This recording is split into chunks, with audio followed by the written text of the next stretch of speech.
Welcome to the post-game press conference for the Texas Longhorns. We're joined by head coach Vic Schaefer and student-athletes Rory Harmon and Taylor Jones. We'll begin with an opening statement from Coach. We'll then take questions for the student-athletes, then questions for Coach. Yeah, so just congratulations to South Carolina, and proud of my kids, proud of my team. Thought they fought. We had a bad second quarter. I think the game it's fair to say the game was lost in the second quarter for us. We didn't shoot it well. We were 3 for 12 and probably had a few too many turnovers that quarter. And we gave them a 21-point quarter without scoring. I told my team, it's like college baseball. If all you can score is 2 runs every night, like you're not going to win in college baseball. And it doesn't matter how good your pitching is, and no matter how good our defense is, we can't score 6 points in a quarter. And so, again, I thought from that moment on, much like what happened at their place the first game, we were down 19 at half and played them dead even, I think, the second half. After that point, we competed, but the ball was sticking on offense. I couldn't get them to flip the floor. It seemed like it was just sticking in our hands, and we didn't have any continuity offensively. And again, everything they had 22 paint points at halftime of their 33, and everything they were getting offensively was off the bounce. It was created off the bounce, and they were really attacking the paint. I think we had 8 points in the paint at halftime. So I thought we did a much better job the second half of attacking. We got to the free throw line 14 times. I don't think we got there the first half. I may be wrong. Yeah, no, I'm right. We got out rebounded 2. We had too many turnovers. 18 turnovers is too many. But again, I thought there was times where we played really hard, and there's no fight in these kids. And so again, when you're playing South Carolina on their home floor in front of their fans, and it's a road game, and you've got to be able to respond when they make a run. And we just weren't able to respond in that second quarter. If I'm not mistaken, I think the turn took 2 timeouts in that quarter. Right, Danny? Yeah. And so I just, I could feel I was in the avalanche, but I could never stop it. And just trying to get our kids to understand kind of what we were trying to do offensively, where we were trying to get them. And so I thought the second half, we were much more aggressive, got to our spots. Rory got to her spots quite a bit and was able to help us. Taylor went 4 for 8, had 8 rebounds, 14 points, and did a really good job. So Book had 10 and 10, a double-double with 3 steals, played her heart out. And again, I'm proud of my group. One quarter, one game certainly doesn't define our season or who we are or what we've put together. I don't think anybody's going to evaluate us on one quarter. This team is 31-3.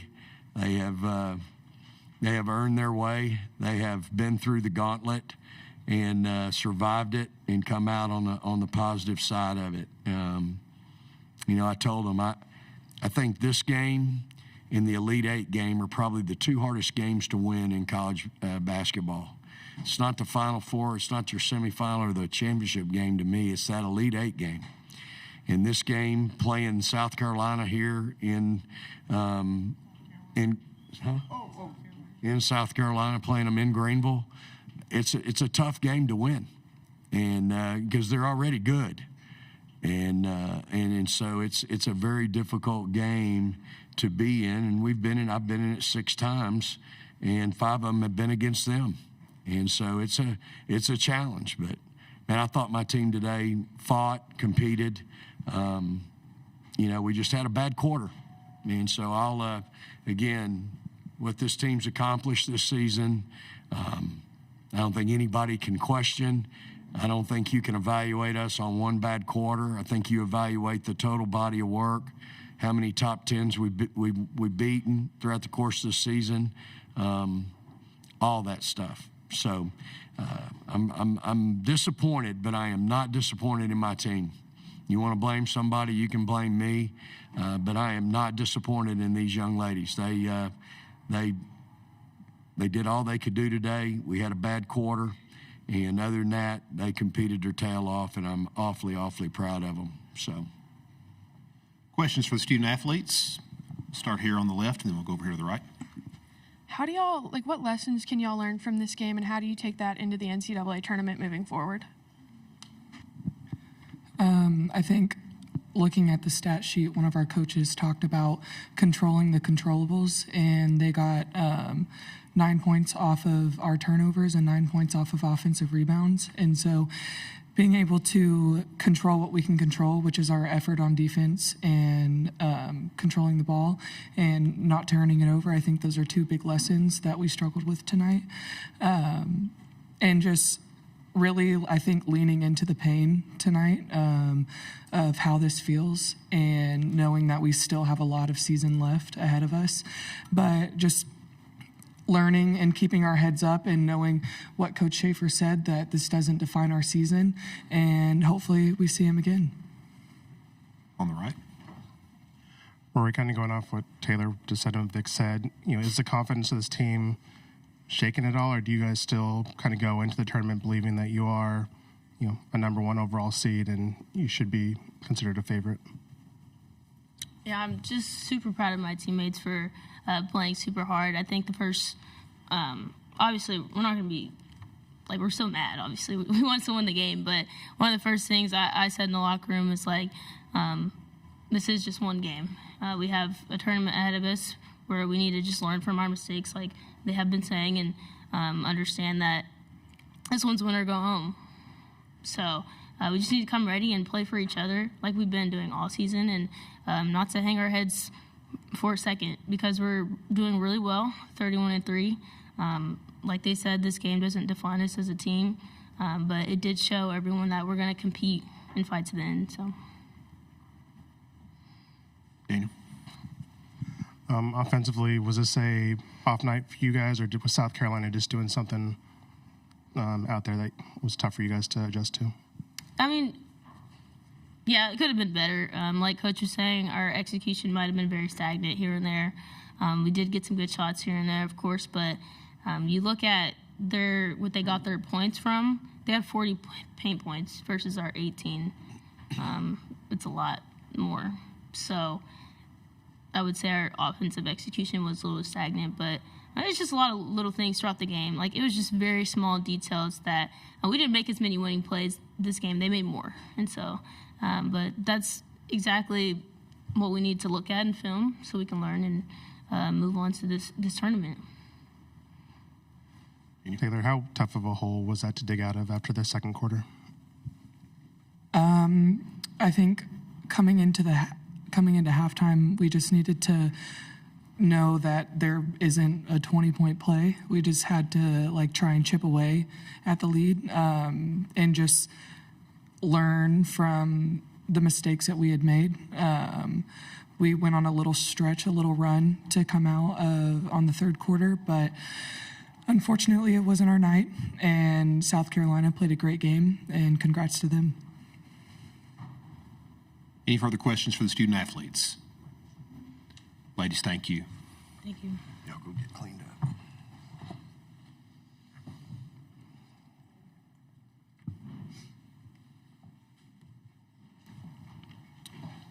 We'll now take questions for Coach Schaefer. Start here in front on the left. Hey, Coach, just going on the atmosphere, what'd you think of it? How do you think it affected your team tonight? So if I'm not mistaken, are y'all my three that drove 16 hours? Yes, sir. No, You two, and who's the third one? Charlie's over there. I want y'all to know, when it comes time to get a job, you put me on your resume. That's really unique, and I'm proud that you guys are here, and I'm proud that you take enough pride in your job that you would do that, because you don't have to do that, and I think people need to know that, so thank you for being here. Again, it's a road game. It is what it is. It's the Southeastern Conference. It's where they've chosen to have our tournament. And so, I've been in this game a lot, and it's a road game. You're already playing a top 4 team in the country, and then to play them basically on their home floor, it makes it that much more difficult. I mean, let's say we were playing in San Antonio. How do you think it would be? Probably be a little different, right? Atmosphere and people be hollering for us. So, but it is what it is, and so you have to be ready for that, and you have to handle it. And other than the second quarter, I thought we handled it fine. Again, we've been on the road a lot this year, more than most of my teams I've ever had. So, the atmosphere was obviously pro South Carolina, and we gave them, because of our second quarter, we kind of gave them a little bit to cheer about. But once we got in at halftime and made some adjustments, I thought we were much better in the second half. Danny? Vic, are you concerned about this team not being able to score points if Maddie's not having a Madison night, or if you guys can't get the ball into the paint with Taylor or Kyla? Are you concerned about your offensive struggles? Well, I think you just mentioned two things that we've been pretty good about handling and doing, and in that second quarter we just really struggled with. I think, again, we have to know you have to flip the floor, you have to have ball movement, you have to flip the floor, and then you have to attack the paint. You can't. That first half, we'd run one side of the floor, and when we couldn't get what we wanted, the ball was literally dead in our hands. Think about how many shot clock violations or close to it that we had. It was several.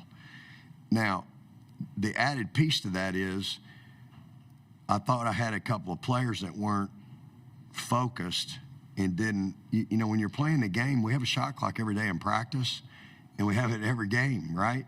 And when you're not into what you're doing and you don't know the shot clock, that's a sign that, to me, you're not into what we're doing. You're not focused. And I thought we had that happen a couple different times. And so, but I just thought the ball stuck in the first half, and we just didn't have very good ball movement, and especially that second quarter. So I'm not concerned about this team. They've been great. We've scored a lot of points certain nights.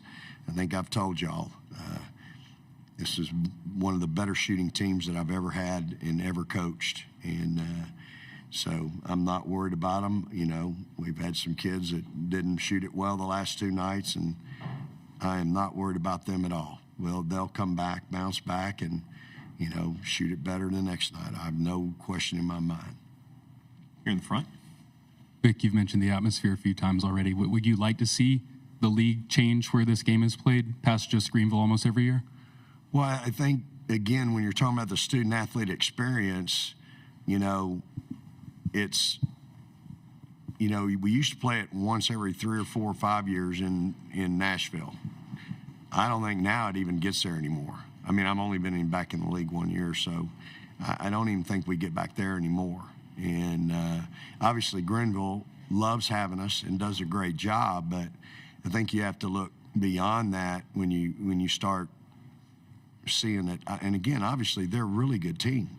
It's hard enough dealing with them, when you play them at home or you play them on a neutral floor, but when you have to play them here 2 hours from campus, I mean, it's a distinct advantage. And if we're worried about or talking about a college athlete, student athlete experience, again, we all love being here and it's a great experience, but they're having a better experience right now than I am.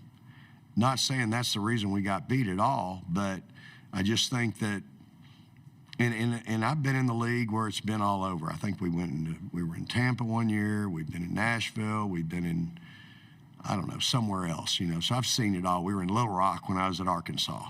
At Mississippi State.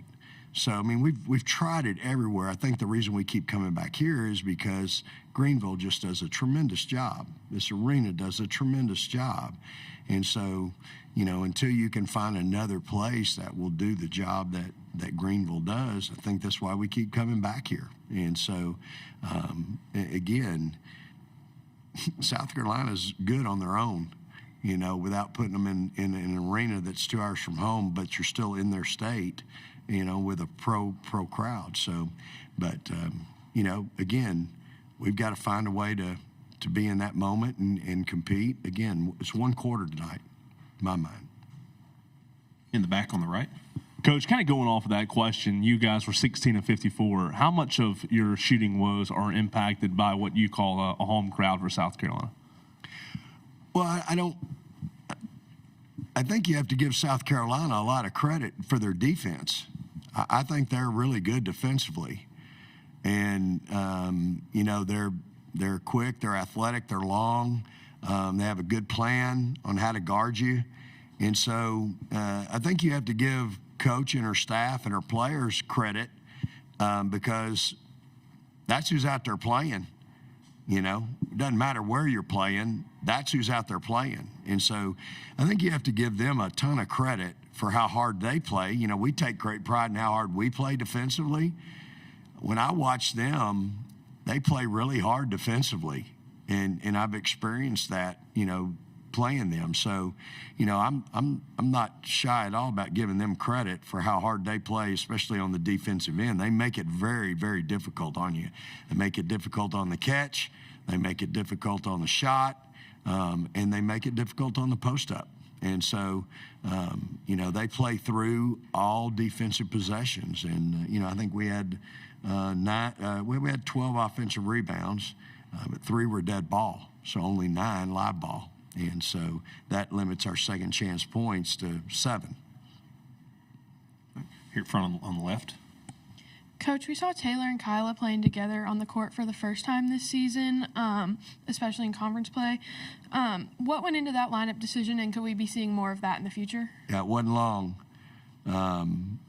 It's not the first time, but it's the second time, but I think neither time didn't last very long. Again, was just trying to get the ball inside and maybe get on the offensive boards a little bit. Again, we didn't leave it in there too long. We were struggling with some other kids and felt like we needed to take a look at a different group of lineup, and so that's what we did. And so that's all there is to it. We'll take a couple more here on the front on the right. Vic, you touched on it on your opening statement, but do you believe this loss should impact at all the committee's view of you guys as a possible number 1 overall seed? Yeah, I just think you're talking about a one quarter. We've beat them at home. They beat us at their place, and we've lost another. To my mind, we've lost to them on the road again. How many do we have, Danny, in top 10 wins? 10? 6. Huh? 6 top 10. Top 10 wins? I don't think that's right. We had 9 going into LSU.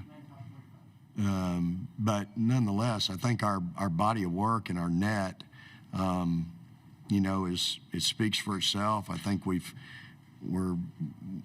with what we've been able to do. And again, I'm not in there. I'm not on that. At this point, for me, it's just tell me what time the bus needs to load and where from, and I'll make sure my team's on it. But I certainly think we have established ourselves as one of the top 2 teams in the country when it comes to seeding. And I know Dawn will think they should be over us because they've beaten us twice. Again, if we played this game in San Antonio or we played next week in San Antonio or wherever, who knows how that would turn out. We know how it turned out today. It's one quarter. One quarter hurt us today, and so we'll learn from that. But I think again we've earned our way, and we'll trust the committee to make that decision, and whatever they make, we'll roll with it. We'll take one more here in the front. Coach, Jody Conrad traveled with you guys and the team. What does that mean to you and your staff and your players? Well, I have so much respect and admiration for her.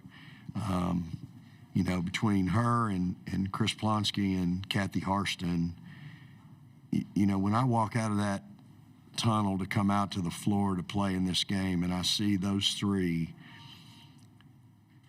for those of you that don't know, what those 3 have done for women's college basketball, you can't put a of value to it. It is off the chart. They have given their life to women's college basketball. And y'all want to talk about everybody, what they're doing now today and the coaches today and, all that. Let me know when the coaches today have been in it 40 years, when their life has been nothing but in giving to this game and making sure this game grows and loving it the way those three. So when I walk out of that tunnel and I see CP and Coach sitting there, man, there is a feeling that comes over me of pride, gratefulness, honor, to be entrusted with the program at the University of Texas. And trust me, I would not have taken this job had I not known that they were good with it, because it means that much to them and it means that much to me, and they mean that much to me. And, I've been around, done it a long time, and I know exactly how much blood, sweat, and tears those three have poured into this game, not just at Texas, but the game itself. And in my mind, I owe it, my players owe it, we in women's college basketball owe it to people like them who have been lifers. And there's others, but you asked me about those three, and I'll answer it to those three. We owe it to give it our very best each and every day. We owe it to give our student athletes the best, because that's what they've done in their career. CP and Kathy still do it. They're not retired like Coach. And so, I love having Coach around. I love seeing her. I love talking to her. I love our visits. That was my vision when I took the job. I envisioned having coffee with her the morning after a game, going back over how it went, what she thought. A lot of people, they're intimidated by being around or taking over programs that have been coached by, coaches like that. And I'm not one of them. I'm very comfortable in who I am and what I'm doing. And again, I wear the responsibility of continuing the tradition of the University of Texas in women's basketball. And, I don't take it lightly. Appreciate your time, Coach. Thank you All very right, much. praise the Lord and hook 'em horns. Thank y'all.